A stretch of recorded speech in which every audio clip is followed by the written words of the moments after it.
আসসালামু আলাইকুম। প্রিয় দর্শক, অন্য মঞ্চের আলাপচারিতায় আপনাদের সকলকে আমন্ত্রণ জানাচ্ছি। আজ আমাদের সঙ্গে আমন্ত্রিত অতিথি হিসেবে আছেন মনোজ দাস বলছি। দিওয়ালি বাঙালির কাছে যা দীপাবলি, সেটা হয়ে গেল গতকাল। সমস্ত দর্শক বন্ধুদের দিওয়ালির শুভেচ্ছা জানাই। আলোর এই উৎসব আপনাদের সবার জীবনের অন্ধকার দূর করে আলো নিয়ে আসুক, এই কামনা করি। বিশেষভাবে কামনা করি বাংলাদেশের জন্য, বাংলাদেশের মানুষের জন্য।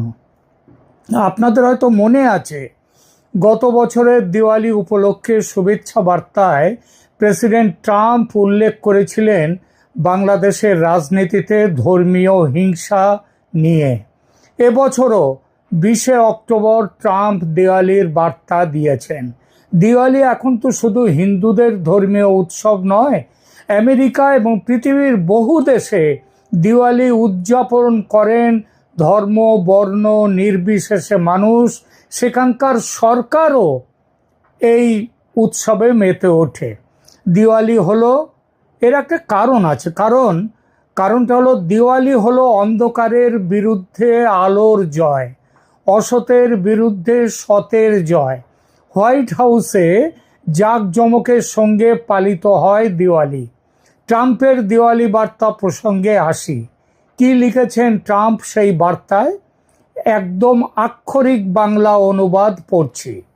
তিনি লিখেছেন, আজ আমি প্রত্যেক আমেরিকানকে দিওয়ালি উৎসবের শুভেচ্ছা জানাই। আলোর উৎসব দিওয়ালি আমাদের মনে করিয়ে দেয় দুর্ভাগ্যের ওপর আলোর জয়। বন্ধু পরিবারের সাথে মিলিত হওয়ার সময় সমাজের সুখ শান্তি ও শান্তি পুনর্নবীকরণের উৎসব হলো দিওয়ালি। যতজন প্রদীপ ও লণ্ঠন জ্বালাবেন, আলোর চিরন্তন সত্যে আনন্দ প্রকাশ করুন যে মঙ্গল অবশ্যই বাধার ওপর অমঙ্গলের ওপর জয়ী হয়। সবাইকে স্থায়ী শান্তি সমৃদ্ধি ও আশার কামনা জানাই।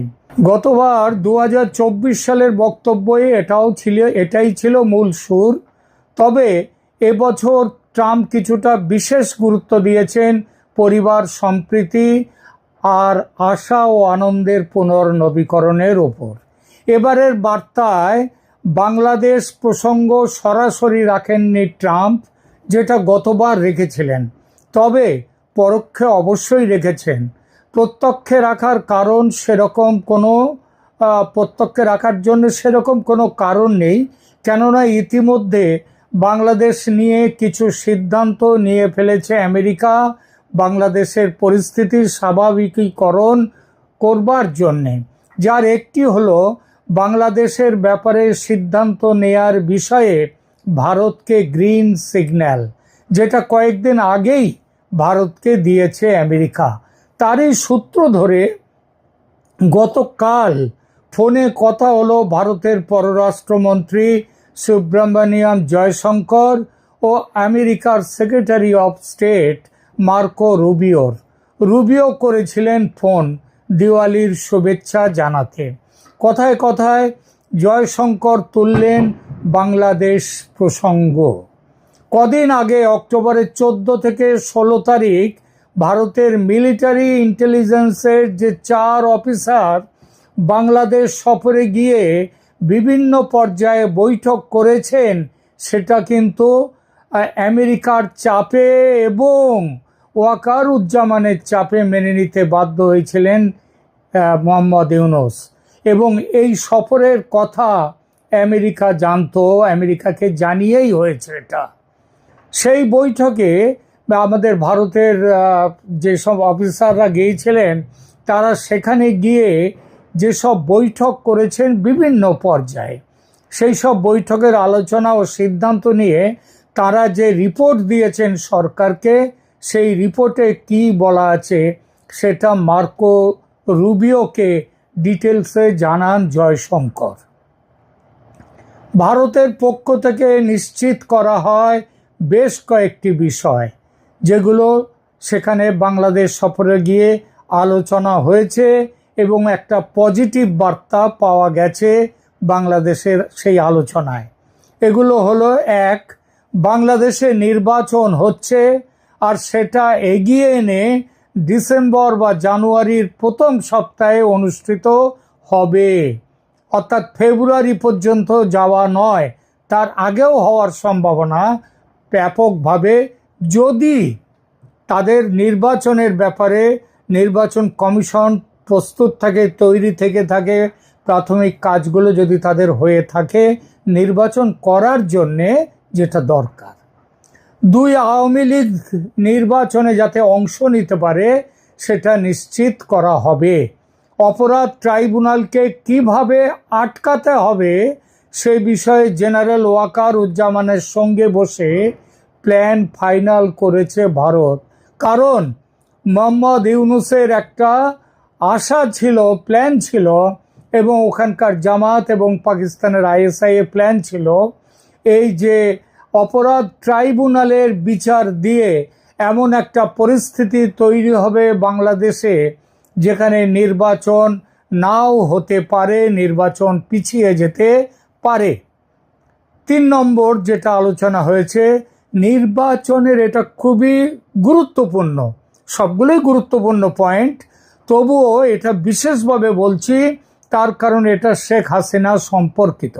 নির্বাচনে ঠিক হয়েছে, নির্বাচনের নির্ঘণ্ট ঘোষিত হলেই শেখ হাসিনা দেশে ফিরবেন এবং এই ফেরা কিভাবে হবে সে বিষয়ে ওয়াকারুজ্জামানের সঙ্গে ভারতের সেনা প্রতিনিধি দলের মুখোমুখি আলোচনা হয়েছে, ক্লোজ ডোর বৈঠক, রুদ্ধ দরজার ভেতরে। 4, বাংলাদেশের অন্তর্বর্তী সরকারের ওপর এমনিতেই ক্ষেপে রয়েছে আমেরিকা। মার্কো রুবিও এই বিষয়ে আমেরিকার সরকারের পক্ষ থেকে মোহাম্মদ ইউনূসকে হুঁশিয়ারি দেওয়ার কথা বলেছেন, যাতে দেশের অবস্থার অবনতি ঘটাবার মতো কোনো কাজ তিনি আর না করেন। ইতিপূর্বে যথেষ্ট সেই ধরনের কাজ করেছেন, কিন্তু আর যেন তা না করেন। মার্কো রুবিও আরও বলেন, সার্জিও গোর অর্থাৎ ভারতের যিনি রাষ্ট্রদূত মার্কিন এবং যার এশিয়া, দক্ষিণ এশিয়ার এই অঞ্চলের দায়িত্ব ডোনাল্ড লুর জায়গায় যাকে দেয়া হয়েছে, তিনি মার্কো রুবিও আরও বলেন, সেই সার্জিও গোর এই বিষয়ে ইউনূসকে প্রয়োজনীয় নির্দেশ এগুলো দিয়ে যাবেন। এই ফোন বার্তার কিছুক্ষণ পরেই সার্জিও গোর ফোন করেন ভারতের জাতীয় নিরাপত্তা উপদেষ্টা অজিত ডোভালকে।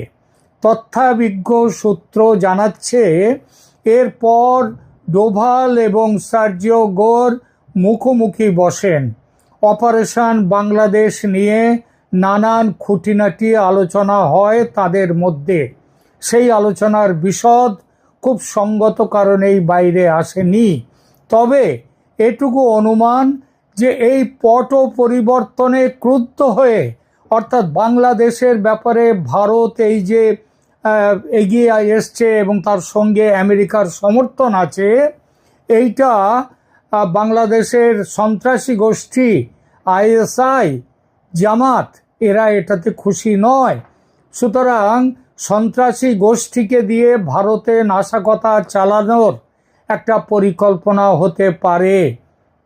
এই নাশকতা চালালে কি হতে পারে ডোভাল জানিয়েছেন, বাংলাদেশ সেনাপ্রধান দায়িত্ব নিয়েছেন যাতে দেশের ভেতরের সন্ত্রাসীরা এই ধরনের কোনো কাজ না করতে পারে, সেটা তিনি জরুরি ভিত্তিতে দেখবেন।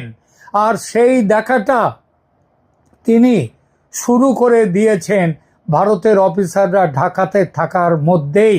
তিনি ইতিমধ্যেই ব্যবস্থা নেওয়া শুরু করেছেন সন্ত্রাসীদের বিরুদ্ধে। লালমনিরহাট ও ঠাকুরগাঁওয়ে তার হঠাৎ যাওয়া এজন্যই।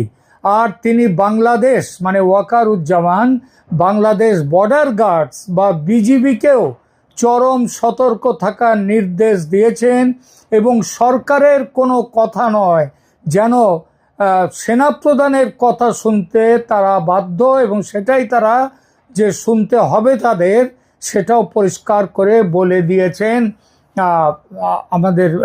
বলে দিয়েছেন জেনারেল ওয়াকারুজ্জামান।